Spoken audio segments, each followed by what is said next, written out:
The following is a fan-based parody. Dragon Ball Z, Dragon Ball GT, and Dragon Ball Super are all owned by Funimation, Toei Animation, and Akira Toyama. Please support the original... Wait. What do you mean? What? You gave me the wrong... They gave me the wrong script. Robert, I'm sorry, dude. They gave me the wrong script. Okay. Yeah, this is a review of a comic. I don't take what is said as endorsement of the creators of said comic.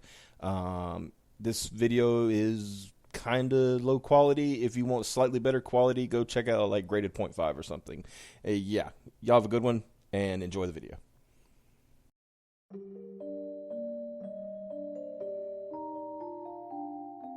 Hey guys, StarCraft here, and took a little while getting through this, but let's just say this whole past week's been pretty nuts. I was able to get to that video with Ingrid a few days ago, but that was because it was her idea. But today, I'm getting into what I promised I'd be getting into, and that's talking about the Netflix Nickelodeon specials. But before I do, I also want to bring up a few other things. I've gotten some new books recently, either from going to Michigan Comic Convention or just stuff I ordered. Now, you all are aware of me having the Planetary Omnibus. Well, I ordered, because it came out recently, the Authority Omnibus. I want to go over this eventually. I just went through a lot of it and I love it. Also, when I was at Michigan Comic Con, I got this, the DC Dark Horse mask crossovers. This includes the Joker and mask, Grifter mask, and Lobo and the mask. They're all really good. Now, another thing, I've had this Carnage Omnibus for a while, but when I was over there at Michigan Comic Con, I also found not just the first Venomnibus, its volume, but also the second. So now I have the entirety of the 90s series. It wasn't cheap, I'll tell you that. But anyway, yeah, that's stuff I've gotten. But let's get into the topic at hand. I've been a Nickelodeon fan. I've been there probably since the beginning. Yeah, I'm that old. And I love so many of their Nicktoons. And so a few of them were including stuff like Rocko and Invader Zim. And when I heard about these specials coming up, I felt like, oh, these are going to be awesome. And I was wrong. Not at all. I loved both of them. And the thing is about these specials, in addition to the Hey Arnold Jungle movie from a couple years ago, and all three of these have actually quite a bit in common.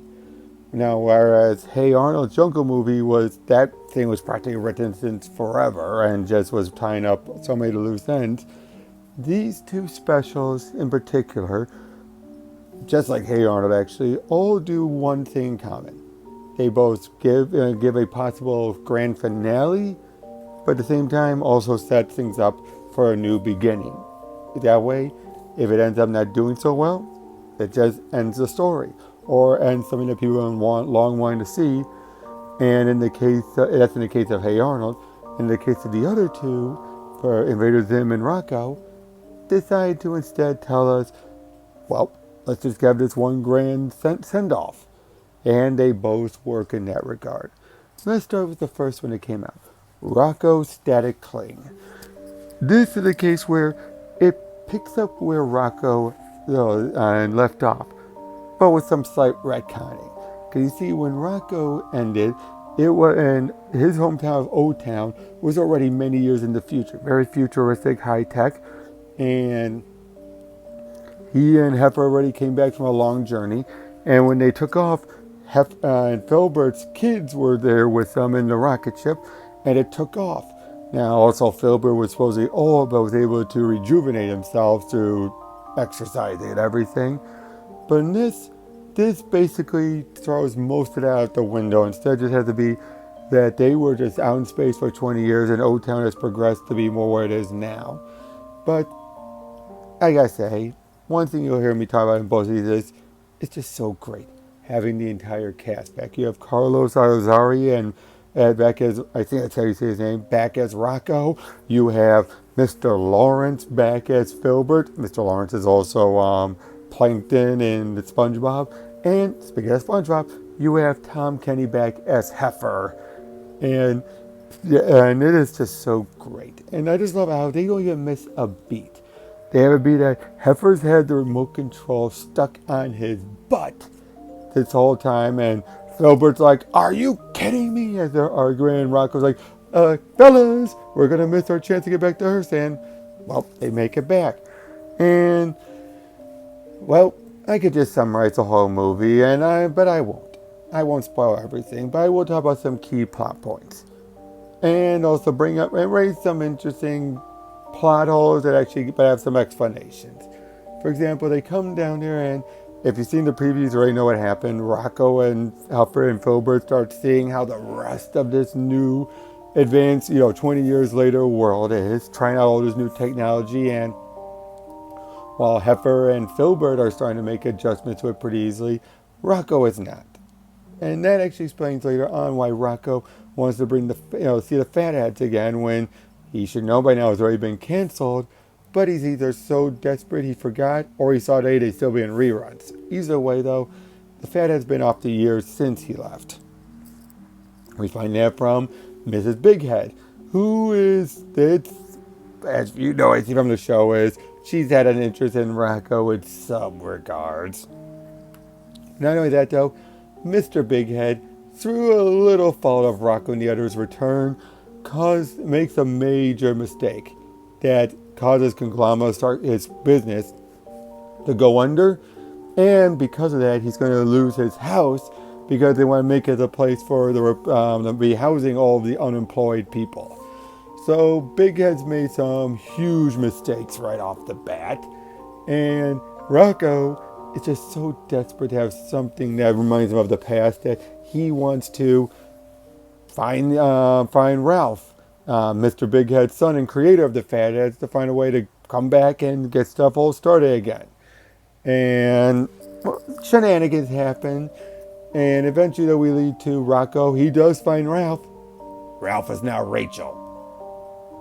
Yep. And this caused a bit of controversy online, but I gotta say is they handled it well in this regard. Rachel is, well, one, it does serve a bit of a plot point in that it's just one more big change for Mr. Big Head to go through. Now, if this was the only thing he was complaining about or the only change that happened, yeah, it would be kind of forced. But the fact it's just, he's brought down the company, he lost his job, he's about to lose his home, and now he found out his son is now his daughter. Yeah.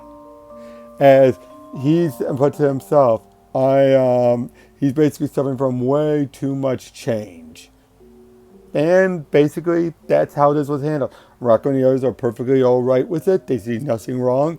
And it's basically still Ralph, but he's just Rachel now. And let's be honest, he's a frog. Frogs can change their gender like that. So, really, that's surprising. And, yeah, eventually it just leads to Rachel makes a new show the way he wants to, which basically is the Fatheads, but now with a baby on board. And at the end, you have Mr. Big Head and Rachel make amends and everything. And Rocco, he starts to be the stick in the mud and starts to be like, no, because there's one change. He's all like, oh, no, it changes everything. When it's like, did it really? And even Mr. Big Head says, you got to stop living in the past, boy. And which is a bit ironic that it's Rocco's the one who's being the stick in the mud, but I gotta say, it is the way this moral's handled. It's not as bad as other cases are, where they're like doing this whole thing to tell off the fans. Like, no, it's more of a case of where, yes, love the past, but don't be having nostalgia goggles on. Don't be thinking that's the only thing that was ever good. Don't do that. That's basically what it is about Rocco. And I'm just, again, summarizing things, but the animation was great. The writing was great. If you're a fan of it, you'll catch so many of the Easter eggs. So much of it was just damn good. And again, I know there's some people who are going to complain about stuff. Guys, you're knee-jerking. Stop it. All right? It was well handled. It made sense. Now, if you didn't like Rocko beforehand, this isn't going to change your mind, I'm pretty sure. For those of you who've been longtime fans who are saying, like, oh, they're doing this and that, it all works. All of the writing is strong, and there's not much talking down that I could see. Now, as Invader Zim enter the Florpus, this is a case where, one, I've been reading the Invader Zim comics, and they take some elements from this just to kick things off. And they basically take everything from the first half of the first issue, and use it as a point of, oh, Zim's gone missing for a couple of years, and Dib's been letting himself go and all that. But they also add in some stuff like Dib's family, Gaz and Professor Membrane, are actually being a bit more like a family unit and less of, which is something Honenbaz Gaz said with Gaz. He always regretted how you made her such a one-note character, and I really love what they did with her in here. And again, I haven't read the comics. It's nice to see that they're bringing most of those elements in there where she is more of a sister. And as one of the comics point out, she treats Dib the way he does because, well, he kind of brings it on himself, forcing her, whether she wants to or not, to indulge herself in his stuff. Whereas she just has her own stuff to do. Now, granted, she's a bit of a hypocrite in that regard, but still.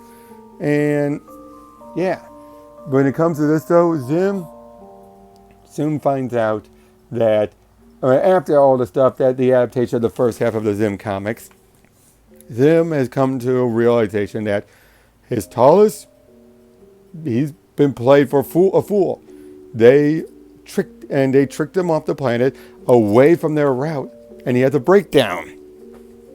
Now, at the same time, Dib is at his wit's end about his father just not refusing to believe any of his paranormal stuff. And he feels like, my father doesn't care for me. At the same time, Zim's feeling like the tallest don't care for me. Now, through certain shenanigans again, Zim abducts Professor Membrane and actually starts to utilize his rate of invention to do something very ingenious, actually. Transport the Earth right in the path of his tallest so that they could be the ones, and they can make sure that Earth is next on their list.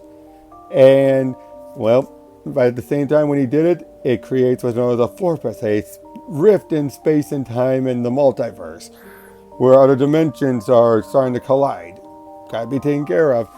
And, well, let's just say, without spoiling too much, Dib, Gaz, and even Professor Membrane all are working together to stop Zim.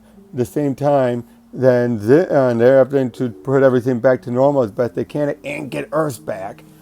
And yeah, they do succeed. But I'll just say this again: everything in here works, and they actually, because they're following up with the comics, they do improve a lot of the flaws that the original series had. And yeah, it was just a blast. Great action, great animation in both these books. Both these specials. And if these are both their grand finales, I can't think of anything better. But if this ends up leading to new stuff, I hope it does well. Man, again, I'm just summarizing because I want you guys to check it out. If you have Netflix, watch it. If you don't, find some other way to watch it. If you can, find some other means. I'm not going to say what, but try and do that. You guys, if you're a fan of Nicktoons and these two shows in particular, you owe it to yourself. Now, if I had to pick one over the other, I'd have to lean more towards Zim because Rocko felt like it was both telling its own thing, but it was still also focusing on modern times, or just a couple of years ago, actually, when this thing was supposed to come out, whereas Zim feels more timeless. It still feels more like its own thing, and it's not trying to make a statement that much. But other than that, though, these things are both just amazing. And like I said, you guys should check it out. I don't want to, like I said, spoil too much, even though I know I got a lot of good key details. There's still so many moments and jokes and other stuff in this that you guys owe it to yourselves, like I said earlier. So, that's all I gotta say. Hopefully I'll finally get into doing the Major X stuff when I can, or some of the books that I got. I will get to those eventually. You can probably guess I'm very tired, so I'm going to wrap things up now, and I will just say, catch you guys later. See ya.